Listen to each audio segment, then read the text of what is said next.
कि मेरी राजनीति गांधी जी की विचारधारा से शुरू हुई थी और उसी के साथ हमारी जिंदगी भी उसी विचारधारा से खत्म हो जाए। इसलिए मेरे सामने कोई धर्म, कोई जाति, कोई ऊंच नीच का कोई सवाल पैदा नहीं।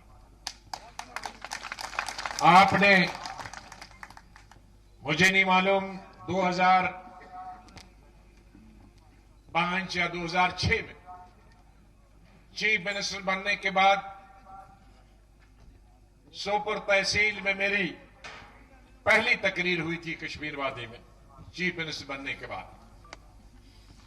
तो मैंने उसमें एक ही बात की थी कि मेरी हुकूमत में अगर कोई वजीर या कोई ऑफिसर धर्म की बुनियाद पर, मजहब की बुनियाद पर, पार्टी की बुनियाद पर इंसाफ बांटेगा तो मुझे शर्म आएगी कि मेरी हुकूमत में ऐसा कोई आदमी।